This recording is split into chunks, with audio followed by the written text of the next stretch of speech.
Bismillahirrahmanirrahim. Assalamualaikum warahmatullahi wabarakatuh.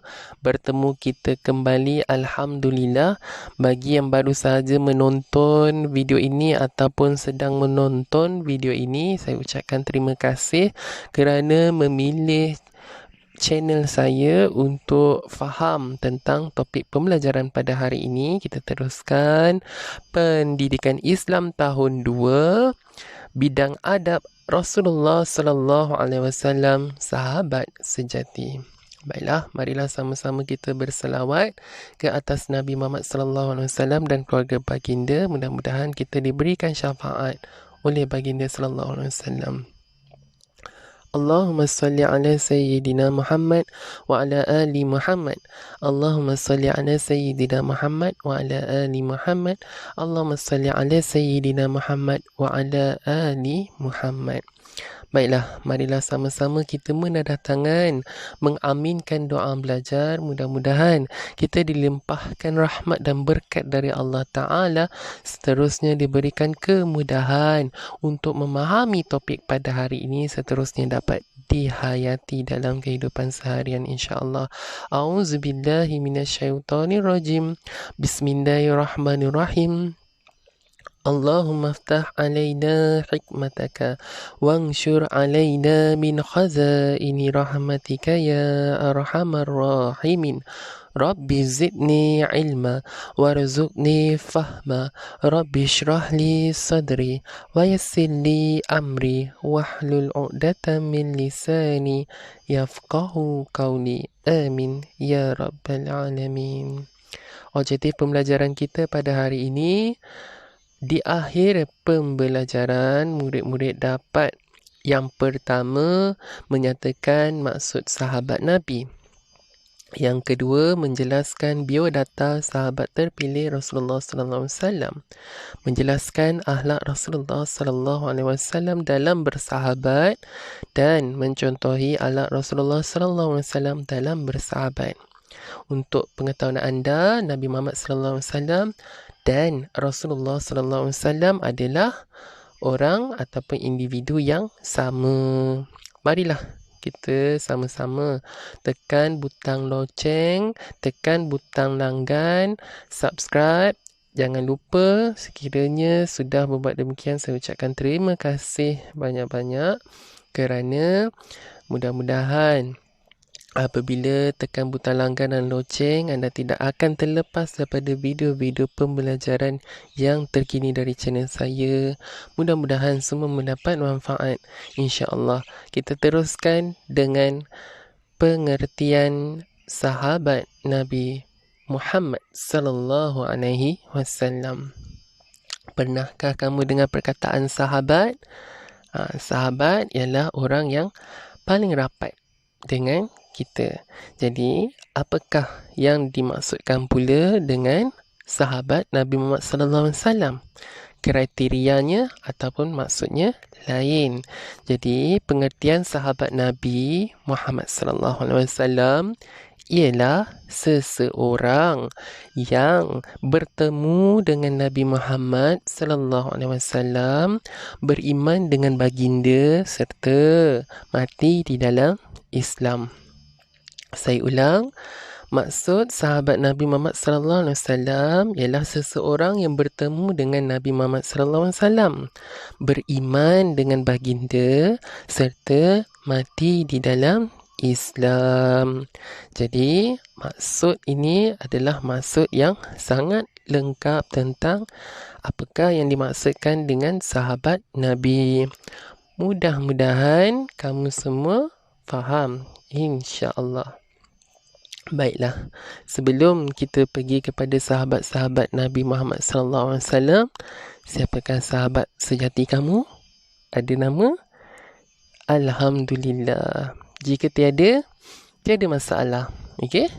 Boleh lagi mencari. Kena ada sahabat sejati. Kerana sahabat sejati inilah yang akan membawa kita ke syurga, insya-Allah. Kita teruskan. biodata sahabat-sahabat Nabi Muhammad sallallahu alaihi wasallam yang terpilih.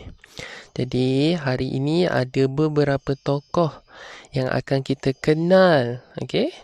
Jadi, diharapkan apabila kita kenal sahabat Nabi Muhammad sallallahu alaihi wasallam ini akan menambahkan lagi kecintaan kita kepada para sahabat, seterusnya menimbulkan lagi rasa sayang, menebalkan lagi rasa kasih kita kepada Rasulullah sallallahu alaihi wasallam.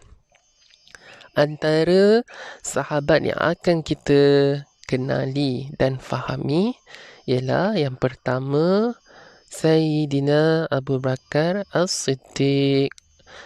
Saya ulang, Sayyidina Abu Bakar As-Siddiq. Yang kedua ialah Bilal bin Rabah. Yang ketiga ialah Sumayyah binti Khayyat. Dan yang seterusnya, yang keempat ialah Sayyidina Ali bin Abi Talib. Baiklah, kita akan teruskan dengan insan istimewa. Yang pertama iaitu Sayyidina Abu Bakar As-Siddiq. Kita lihat ya, apakah yang menarik tentang Sayyidina Abu Bakar As-Siddiq. Ada banyak fakta menarik tentang Sayyidina Abu Bakar As-Siddiq. Jadi kita akan teruskan dengan beberapa fakta sahaja yang menarik tentang beliau. Dan sekiranya kamu ingin tahu dengan lebih lagi, bolehlah kamu cari dalam buku-buku yang ada di pasaran, ya, jika ada. Okey, kenalah cari, barulah kita tahu ada ke tidak.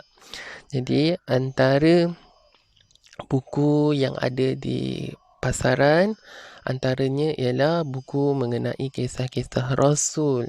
Okey, ada juga diselitkan dengan nama-nama sahabat Nabi juga. Dan sekiranya kamu membeli buku ensiklopedia mengenai Rasulullah sallallahu alaihi wasallam, ada banyak cerita mengenai Rasulullah sallallahu alaihi wasallam dalam buku tersebut. Ada juga dinukilkan tentang beberapa nama sahabat di dalam buku tersebut. Jadi diharapkan kamu bolehlah mencarinya di pasaran. Kita lihat, Abu Bakar As-Siddiq ini diberikan gelaran As-Siddiq. Apakah yang dimaksudkan dengan As-Siddiq? As-Siddiq ni bermaksud benar. Jadi tak kala semua orang tidak percaya pada Rasulullah sallallahu alaihi wasallam, Abu Bakar As-Siddiq inilah insan pertama yang akan membenarkan apa sahaja yang diperkatakan ataupun disampaikan oleh Rasulullah sallallahu alaihi wasallam, walaupun perkara tersebut di luar kotak maupun di luar jangkaan, di luar logik. Contohnya peristiwa Isra Mi'raj, bagaimana Nabi Muhammad sallallahu alaihi wasallam diangkat untuk bertemu Allah Ta'ala, dan cerita inilah yang dibenarkan oleh Abu Bakar As-Siddiq.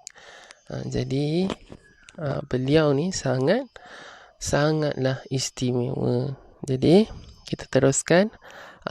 Baginda sallallahu alaihi wasallam telah pun berdakwah kepada Abu Bakar As-Siddiq, dan Abu Bakar As-Siddiq ini merupakan sahabat yang terawal memeluk Islam. Subhanallah. Seterusnya menemankan Nabi Muhammad SAW ketika berhijrah. Ingat lagi ketika peristiwa di Gua Thur, siapakah yang telah dipatuk oleh ular? Jika kalau bukan Abu Bakar As-Siddiq sendiri. Jadi besar jasa beliau di dalam sejarah Islam. Baiklah. Seterusnya, khalifah pertama selepas kewafatan Nabi Muhammad sallallahu alaihi wasallam. Okey, selepas saja Nabi Muhammad sallallahu alaihi wasallam wafat, jadi Abu Bakar As-Siddiq telah pun menjadi khalifah. Keadaan sekarang ni lebih kepada pentadbir, pemerintah, ataupun mudah faham sebagai Perdana Menteri. Jadi seterusnya meninggal dunia pada tahun 13 Hijrah. Okey. Dah lama dah.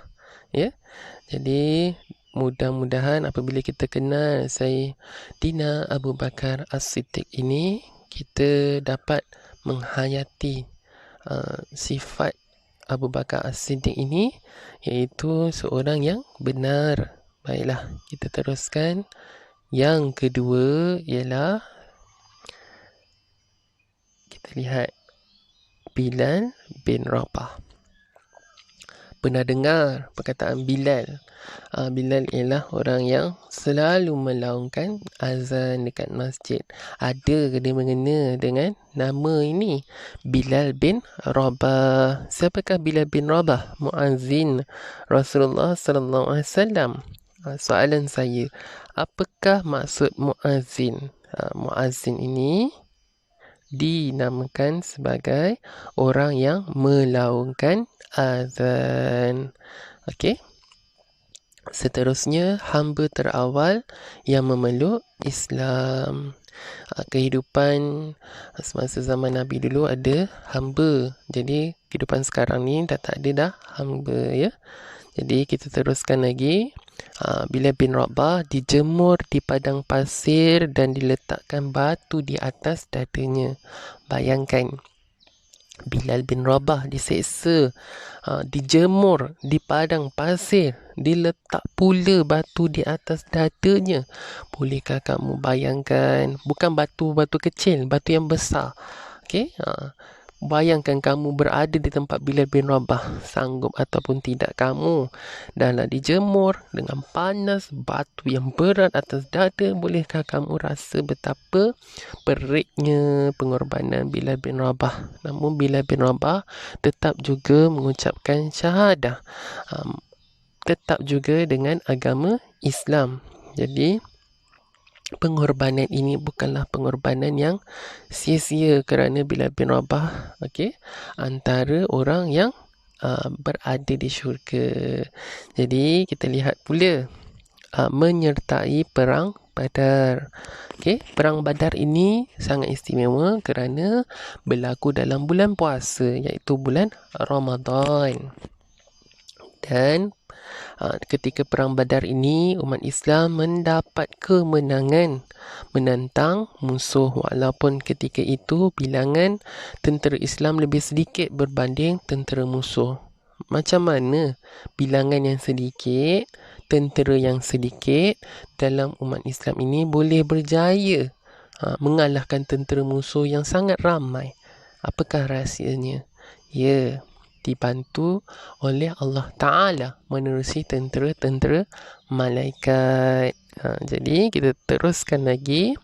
Meninggal dunia pada tahun 20 Hijrah, 7 tahun selepas Sayyidina Abu Bakar As-Siddiq. Jadi kita lihat siapakah insan istimewa yang seterusnya pada hari ini. Ialah Sumayyah binti Khayyat. Siapakah Sumayyah binti Khayyat ini? Orangnya sangat popular. Sudah tentulah perempuan, kerana ada nama binti, dan telah pun berada di dalam lagu nasyid. Namanya disebut-sebut. Jadi siapakah Sumayyah binti Khayyat ini? Kita lihat. Yang pertama ialah wanita pertama yang mati syahid. Mati syahid ini adalah mati di dalam Islam. Mati ketika dia mengorbankan dirinya kerana Islam. Ada darah yang akan menjadi bukti tentang kematian beliau, bahawa kematian beliau di jalan Allah Ta'ala, bukan bunuh diri, ya. Jadi jangan salah faham. Jadi kita lihat Sumayyah binti Khayyat ini ialah ibu kepada Ammar bin Yasir. Anak Sumayyah binti Khayyat, siapakah dia? Ammar bin Yasir. Dan beliau dan suaminya Yasir bin Amir dibunuh dengan kejam. atas nama Islam. Beliau iaitu Sumayyah binti Khayyat dan Yasin bin Amir dibunuh dengan kejam. Okey. Jadi musuh Islam dahulu sangatlah kejam. Jadi kalau kita nak bandingkan keadaan sekarang, masih juga ada ramai lagi musuh-musuh Islam. Jadi ditawan bukan dalam keadaan perang lagi. Mungkin ada di negara-negara tertentu, tetapi kita ditawan dengan muziknya, ditawan dengan budayanya. Jadi kita kenalah berhati-hati. Jadi Sumayyah ini juga disiksa dan dijemur di padang pasir. Sanggupkah kamu disiksa di padang pasir atas nama Islam? Okey. Tak semua orang yang boleh lakukannya. Dan tak payahlah pergi jauh. Kita bayangkan bila Dajjal datang pada bila-bila masa sahaja. Okey. Kita sanggupkah ataupun bersediakah kita menerima kedatangan Dajjal yang akan memberikan kemusnahan kepada kehidupan manusia? Okey. Jadi jika tidak sanggup ataupun sanggup, semuanya itu saya pulangkan kepada kamu semua. Tanyalah, tepuklah dada, tanyalah iman masing-masing. Jadi kita lihat yang seterusnya, meninggal dunia sebelum hijrah. Jadi kita lihat siapakah insan yang seterusnya, yang istimewa, yang akan kita kupas pada hari ini. Dari segi biodatanya ialah Sayyidina Ali bin Abi Talib. Siapakah Sayyidina Ali bin Abi Talib? Sayyidina Ali bin Abi Talib ini merupakan sepupu dan menantu Nabi Muhammad sallallahu alaihi wasallam. Seterusnya, kanak-kanak pertama yang memeluk Islam. Dan untuk pengetahuan kamu semua, apabila ditanya siapa kanak pertama yang memeluk Islam, mestilah ingat namanya ialah Sayyidina Ali bin Abi Talib. Ada nama Ali yang menonton video ini? Okey, alhamdulillah. Okey, jika tak ada, kalau ada pun kamu ingat apa? Ejen Ali je kan? Jadi kita lihat Sayyidina Ali juga merupakan khalifah Islam yang keempat, dan seterusnya panglima Islam yang gagah. Okey, bukan kaling-kaling atau bukan biasa-biasa orangnya, panglima Islam yang gagah. Okey, dan seterusnya meninggal dunia pada tahun 40 Hijrah. Baiklah, kita lihat tentang akhlak Nabi Muhammad sallallahu alaihi wasallam dalam bersahabat. Maafkan saya. Baiklah. Pada suatu ketika Abu Hurairah, selalu dengar perkataan Abu Hurairah.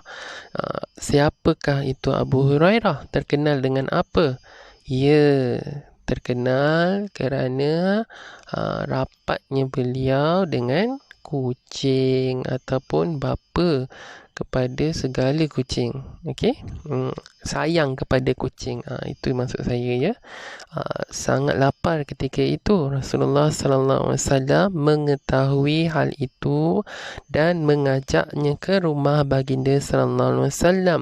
Rasulullah sallallahu alaihi wasallam juga meminta beliau menghidangkan susu kepada para sahabat yang lain terlebih dahulu, kemudian barulah Rasulullah sallallahu alaihi wasallam meminum susu yang masih berbaki dalam bekas itu. Subhanallah. Pada ketika itu Rasulullah SAW merupakan seorang Nabi, tetapi akhlaknya yang ditunjukkan bukan dengan keistimewaan tersebut. Okay, baginda SAW tidak pun menyalahgunakan keistimewaan atas nama Nabi itu, tetapi akhlak Rasulullah SAW ini yang ingin ditekankan, yang sangat mengharukan kita disebabkan kasih sayang Rasulullah SAW ini, yang tahu Abu Hurairah ketika itu sedang lapar. dijemput oleh baginda ke rumah. Okey, dan seterusnya susu tu diberikan kepada para sahabat. Yang terakhir sekali barulah Rasulullah sallallahu alaihi wasallam minum. Jadi ketika inilah yang barulah kita sedar tentang kasih sayang Rasulullah sallallahu alaihi wasallam terhadap para sahabat dan terhadap umatnya. Jadi kita sama-samalah, okey, jika rindu kepada Nabi Muhammad sallallahu alaihi wasallam, kita banyakkan berselawat, mudah-mudahan kita mendapat syafaat baginda sallallahu alaihi wasallam. Dan seterusnya menunjukkan baginda sallallahu alaihi wasallam ini sangat prihatin, tidak pentingkan diri, sangat prihatin, okey, mementingkan orang lain lebih daripada diri baginda. Okey, jadi ini adalah nilai yang sangat tinggi, yang sangat dipuji. Jadi apabila kita menghayati kisah yang ringkas ini, kita hayatilah, janganlah jadi orang yang pentingkan diri sendiri, tetapi jadilah insan yang bermanfaat kepada manusia yang lain, insya-Allah. Jadi kita teruskan lagi dengan kesimpulan daripada kisah ini. Yang pertama, Rasulullah sallallahu alaihi wasallam sangat memahami para sahabat baginda sallallahu alaihi wasallam. Sudah tentu ya. Yang kedua ialah Rasulullah sallallahu alaihi wasallam sangat prihatin terhadap para sahabat. Yang seterusnya, Rasulullah sallallahu alaihi wasallam suka mengutamakan para sahabat, dan kesimpulannya Rasulullah sallallahu alaihi wasallam sangat merendah diri. Jadi nilai di sini ialah sentiasa mencontohi akhlak Nabi Muhammad sallallahu alaihi wasallam dalam bersahabat. InsyaAllah. Jadi kita teruskan dengan mencontohi akhlak Rasulullah sallallahu alaihi wasallam dalam bersahabat. Kita lihat kisah yang pertama. Rasulullah sallallahu alaihi wasallam menziarahi Sa'ad bin Abi Waqqas ketika sakit. Jadi apakah iktibar dan pengajaran yang boleh kita ambil? Okey, saya hendaklah menziarahi sahabat ketika ditimpa bencana. Okey, sakit juga merupakan salah satu bencana kecil. Jadi bila kita tahu rakan kita sakit, kita ziarah. Okey, mudah-mudahan apabila kita ziarah itu, rakan kita jadi ceria dan menunjukkan kasih sayang kita dan prihatin kita kepada beliau. Okey, kita melawat tu bawa buah tangan sekali. Mudah-mudahan okey, dapat menggembirakan beliau lagi, dan kita doakan beliau ataupun rakan yang kita ziarah itu cepat sembuh, insya-Allah. Waktu-waktu COVID macam ni ataupun waktu-waktu PKP ni, kita nak ziarah tak boleh kan. Jadi kita boleh ganti dengan video call ataupun mesej bertanya khabar ataupun call saja. Tak ada masalah, itu pun sudah memadai.